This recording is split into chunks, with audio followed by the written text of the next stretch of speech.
अस्सलाम वालेकुम। Standard 11 subject economics part 7 और हमारा लेसन नंबर है 6 बाज़ार। तो वेकेशन से पहले हमने बाज़ार का लेसन नंबर 6 यानी कि लेसन नंबर 6 बाज़ार के अंदर हमने पार्ट 6 देखा था, जिसमें मैंने आपको इजारा युक्त हरीफाइना लक्षणों के बारे में जानकारी हासिल दी थी, यानी कि मुकम्मल मुकाबला इजारे की खुसूसियत के बारे में मैंने आपको बताया था। प्रोफेसर चैम्बरलिन, श्रीमती रॉबिन्स, ये तमाम की तारीफ मैंने आपको बताई थी। अब आज हम देखेंगे कि लेसन नंबर 6 का हमारा आखिरी है, वो है अल्प हस्तक बाजार। क्या है? अल्प हस्तक इजारा। हमारा लेसन नंबर 6 बाज़ार का आखिरी है लेसन नंबर का ये, जिसका आज हम जानकारी हासिल करेंगे अल्प हस्तक इजारों, जिसे उर्दू में हम कहेंगे निस्फ इजारा। तो अल्प हस्तक इजारा ये हमारा आखिरी पॉइंट है। इसके अंदर हम देखेंगे कि अल्प हस्तक इजारा किसे कहते हैं, यानी कि निस्फ इजारा किसे कहते हैं। तो इससे पहले भी मैंने आपको समझाया था कि जो अल्प हस्तक इजारा यानी कि जो निस्फ इजारा है, ये एक ऐसा बाजार है जिसका लफ्ज़ जो है कैसे ग्रीक ज़बान का लफ्ज़ है। क्या कौन सी ज़बान का है? ये ग्रीक ज़बान का है, जिसको हम कहेंगे ओलिगोपॉली।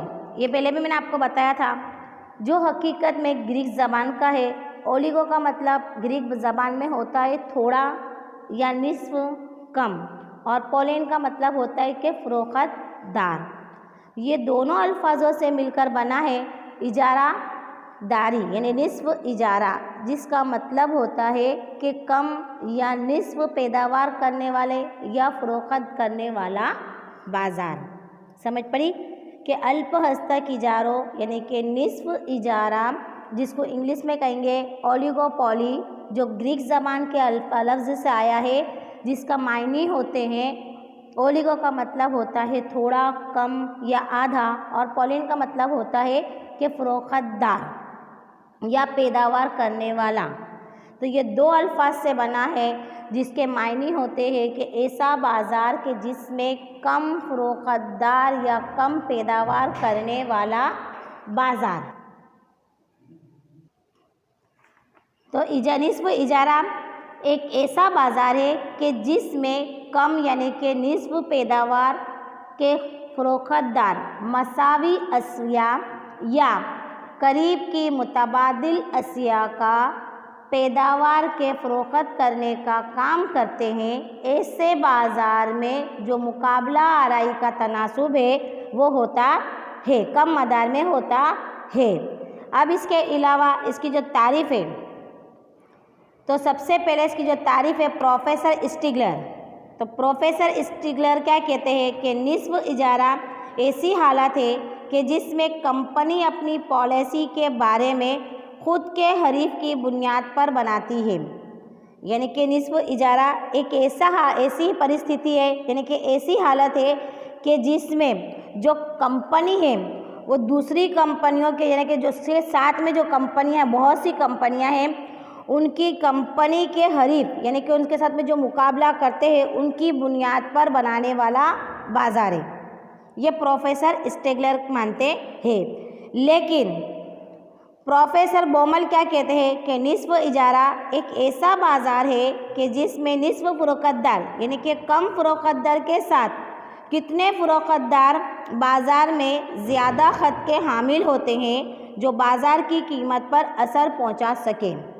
प्रोफेसर बोमल क्या कहते हैं कि निस्फ इजारा एक ऐसा बाज़ार है कि जिसमें निस्फ फ़रोख्तदार के साथ जो कम फ़रोख्तदार है, कम पैदावार करने वाला है, उसके साथ ऐसे कितने फ़रोख्तदार बाज़ार में ज़्यादा खत के हाथे हैं जो बाज़ार की कीमत पर असर पहुंचा सके। ये इसकी तारीफ़ हुई कि मैं आपको बताया कि निस्फ इजारा किसे कहते हैं, ये ग्रीक अल्फाज से आया है। प्रोफेसर स्टिगलर की तारीफ़ बताई और प्रोफेसर बोमल की तारीफ़ बताई। अब हम देखेंगे कि इजारे की खुसूसियत, निस्फ इजारे की खुसूसियत क्या है। तो अल्प हस्तक इजाराना लक्षणों, तो इसकी खुसूसियत निस्फ इजारे की सबसे पहले हमारा पॉइंट होगा कि इसकी खुसूसियत क्या है।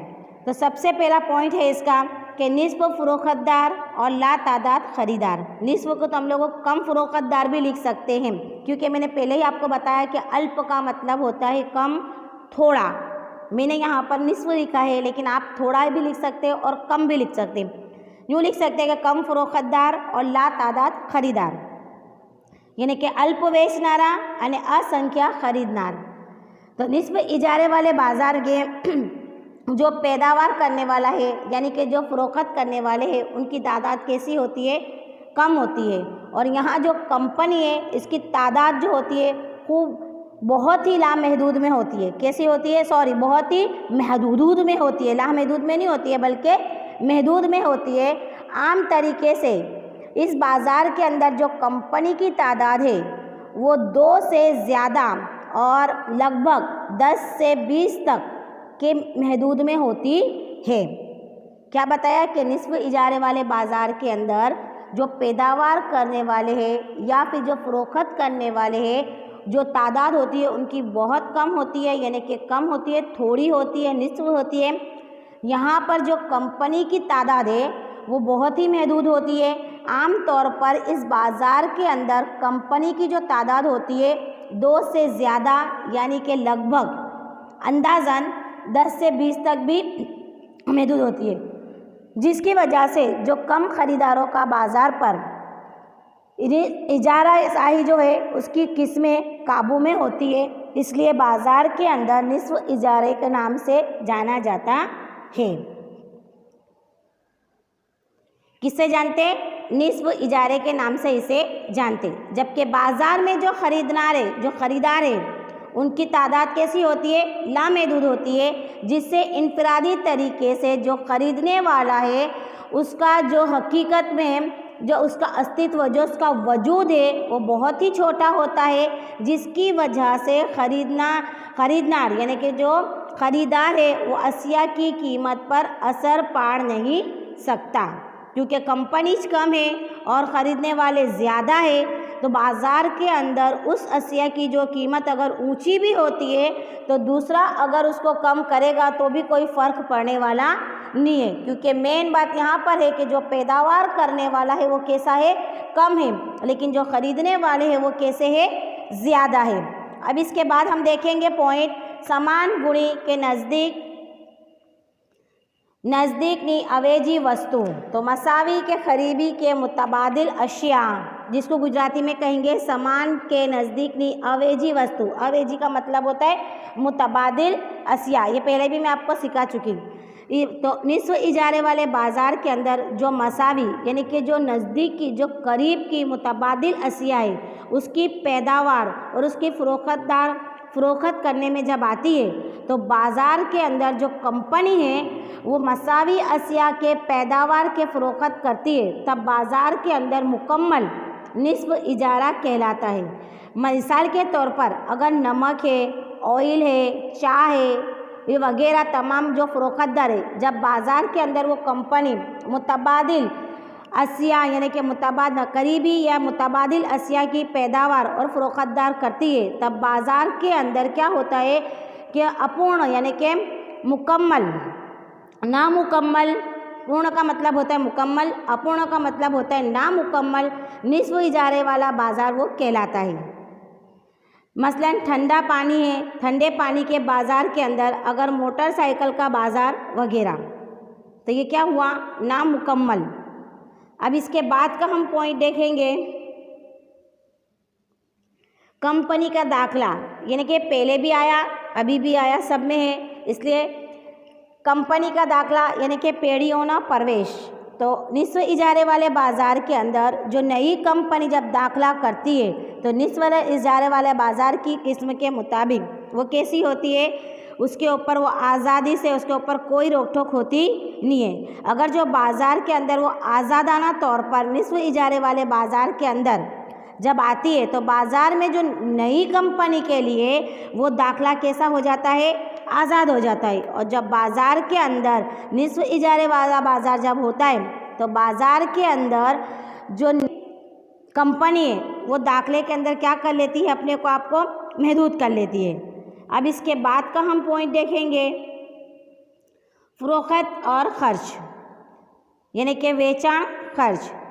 तो जो फ़रोख्त खर्च है वो इतनी अशिया के फ़रोख्त के लिए होता है कि जो फ़रोख्त खर्च में अशिया को अगर कशिश यानी कि खिंचाव और उसका इस्तेमाल, इसके अलावा पैकिंग या फिर आमद-ओ-रफ़्त के ज़राए का खर्च, फ़रोख्तदारों का टैक्स, उनको पर भी टैक्स लगता है महसूल, या फिर ज़ख़ीरा बंदी जो व्यापारी होते या फिर छोटे व्यापारी होते जो चुकाना पड़ती है उनको जो रकम होती है, अलावा इसके शोरूम सेल्समैन के पीछे जो खर्च होता है, ये तमाम के तमाम ऐसी कितनी कीमतें जो कम से कम छूटे छड़े या फिर कोई इनाम रखते कि भाई इतनी चीज़ पर इनाम है, उतनी चीज़ पर इनाम है, ये तमाम के तमाम। इसके अलावा जो जाहिरात करते लोगों, जो एडवर्टाइज़ करते, उसका खर्च का इसमें शुमार होता है। निस्फ़ इजारे बाज़ार के अंदर जो खर्च होता है तो वो कौन सा खर्च होता है कि जो सेल्समैन होता है उसको खर्च देने का, इसके अलावा जो अशिया होती है उसकी आने जाने की, या फिर ऑर्डर करा है तो उसकी पैकिंग का खर्च, या फिर व्यापारी जो होते हैं उसके ऊपर जो टैक्स लगता है वो, छूटक व्यापारी यानी कि जो छूटे छवाड़े व्यापारी है वो, फिर इसके अलावा जो इन लोगों एडवर्टाइज बार पढ़ते, जो जाहिरात देते, ख़बरात देते, तो इसके ऊपर जितना भी जो खर्च होता है ये तमाम के तमाम, इसके अलावा जो इनाम इन लोग रखते हैं ये तमाम के तमाम इसमें से खर्च करते हैं, तो इसका शुमार इस खर्च के अंदर होता है।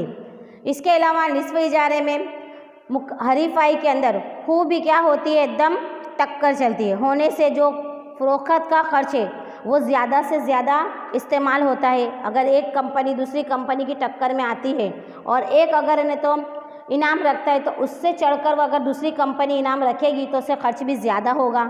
ऐसे बाज़ार के अंदर पैदावार के व्यापारी महदूद तादाद के अंदर दरमियान में मुकाबला होने की वजह से जो पैदावार है, जो पैदावार करने वाला है और व्यापारी है यानी कि जो ग्राहक है उसको खिंचाव के लिए यानी अपनी तरफ राग़िब करने के लिए उसके मकासद से उस फ़रोख्तदार के ऊपर ज़्यादा से ज़्यादा खर्च करता है कि ज़्यादा से ज़्यादा ग्राहक मेरे पास आवे और मेरी अशिया मिले। इसलिए अगर दूसरी कंपनी को देखकर वो क्या करेगा कि अगर उसके पास जाते हैं तो उससे ज़्यादा वो इनाम रखेगा और ताकि ग्राहक उसकी तरफ खिंचाव करे। तो यानी कि वास्तव में यानी कि हकीकत में ऐसे बाज़ार की अशिया एक मखसूस क्या मालूम करती है, मखसूस पहचान की होने की वजह से उसकी जो फ़रोख्त है उसका खर्च भी खूब ज़्यादा होता है। मसलन कार होती है, टेलीविज़न होता है, अभी दिवाली आई है, दिवाली के ऊपर बहुत सी ऑफ़र होती है, अभी तो इतनी नहीं है क्योंकि हालात ऐसे हैं जिसकी वजह से, नहीं तो हम देखते होंगे कि दिवाली है, रमज़ान ईद होती है, बाज़ार के अंदर बिग बाज़ार मॉल, बड़े बड़े मॉलों के अंदर आप देखोगे कि नवरात्रि होती है, कुछ भी होता है तो उन लोगों गिफ्ट करते हैं यानी कि इनाम रखते हैं कि भाई इतनी खरीदी पर अगर होए तो कूपन अगर निकलेगी तो इनाम रखेंगे। तो कार, टेलीविज़न, मोबाइल, लैपटॉप ये तमाम के तमाम उन लोग इनाम के तौर पर रखते हैं, तो उसके अंदर खर्च भी ज़्यादा होगा क्योंकि जब बाज़ार बड़ा है तो उसकी जो इनाम रखने की है वो भी बड़ी होनी चाहिए। इस किस्म की जाहिरात का वजूद देखने को हमको मिलता है। अब इसके अलावा हम देखेंगे इसका कि बाहमी इन्हिसार यानी कि एक दूसरे के ऊपर मुनहसिर हो, उसको कहेंगे परस्पर अवलंबन। तो निस्फ़ इजारे वाले बाज़ार में पैदावार के जो फ़रोख्तदार है तो वो कैसे होती है, तादाद उसकी मैंने पहले बताई होती है कम होती है, यानी कि कम होने की वजह से जो पैदावार के जो फ़रोख्तदार की जो तादाद बहुत कम होने की वजह से एक दूसरे के बारे में वो मालूमात रख सकते हैं। मसलन कार की पैदावार है, टेलीविज़न की पैदावार है, ऐसे बाज़ार के अंदर जो पैदावार और जो फ़रोख्त करने वाला है जो जब भी अपनी मुकाबला आराई करने वाली अशिया की किस्म की मुतनासिब यानी कि उसकी गुणवत्ता, उसकी सिफत के ऊपर बहुत ही यानी कि उड़ान से देख रेख रखता है।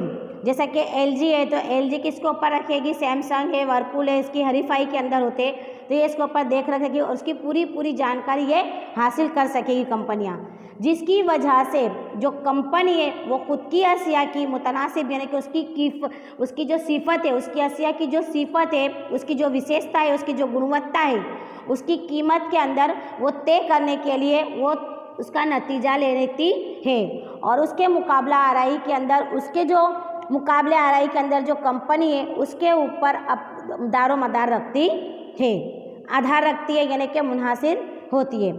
इसके बाद का छेला और आखिरी पॉइंट है हमारा कि कीमत चुस्ता खांचा वाली मांग रेखा, निशानदा मतालबा खत। तो निस्फ इजारे वाले बाज़ार के अंदर मैंने पहले ही बता दिया कि जो कंपनी होती है वो कैसी होती है, कम होती है, और जो कंपनियां हैं वो एक दूसरे के ऊपर मुनहसिर रखती है, एक दूसरे के ऊपर नज़र भी रख सकती है, यानी कि कौन सी कि उसकी कीमत कितनी है तो मैं कीमत कितनी तय कर सकती हूँ या कर सकते हम, जिसकी वजह से कोई भी एक कंपनी अशिया की कीमत अगर कम करती है तो उसके मुतालबे के नियम के मुताबिक दीगर कंपनियां भी अपनी अशिया की कीमत क्या करेगी, कम करेगी। अगर ज़्यादा है तो और उसमें थोड़ा कम करके सस्ती करेगी कि सामने वाले को हम टक्कर दे सके। तो अशिया के मुतालबे में क्या होगा, इजाफा होगा, यानी कि जो मांग है उसकी क्या होगी, वो बढ़ेगी। इसीलिए जो मुकाबला पीढ़ी है वो मुतालबा की अगर घटती है तो क्या करेगा, हरीफ कंपनी अब ना होते हुए भी, उसको देखते हुए भी वो फर्जियत अपनी कीमत को क्या करने पड़ेगी, कम करने को अपनाएगी। और इस किस्म की कीमत में मुकाबला आरई की वजह से अशिया की कीमत कोई एक हद तक पहुंच जाती है, जिसकी वजह से कीमत के अंदर क्या होता है, कमी भी हो सकती है। जबकि दूसरी तरफ हम देखेंगे तो अशिया की जो कीमत है उसमें अगर इजाफा होता है तो अशिया की मांग क्या होगी, घटेगी, क्योंकि कंपनी क्या करेगी, अगर एक दूसरे को देखकर उसके भाव बढ़ाएगी तो जो ख़रीदार है वो कम होंगे, लेकिन अगर एक दूसरे को कम करेगी तो ग्राहक उसकी तरफ खिंचाव करके क्या होगा, उसकी मांग के अंदर इजाफा होगा। जबकि अगर वो बढ़ाएगी तो क्या होगा, उसके अंदर मांग के अंदर कमी होगी। इस तरह से जो कंपनी है वो कीमत को कम करके उसके अपनी तरफ राग़िब करते हैं, किसको, ग्राहक को। लेकिन कीमत में अगर इजाफा करते हैं तो बाज़ार के अंदर उस अशिया की कीमत अगर ऊंची होती है तो उसके जो मुतालबे की जो रेखा है, यानी कि जो ख़त है, वो कैसा बन जाता है, निशानदेही बन जाता है। और ऐसी हालत की वजह से बाज़ार में उस अशिया की जो मुतालबा का ख़त है वो निशानदेह का ख़त कहलाता है। तो यहाँ पर हमारा जो ये लेसन नंबर 6 था, यहाँ पर ये ख़त्म हुआ। अब इसके MCQs आपको किताब में लिखना है और सवाल के जवाब में आपको PDF कर दूँगी। तो यहाँ पर हमारा लेसन नंबर 6 क्या हो गया, ख़त्म हुआ।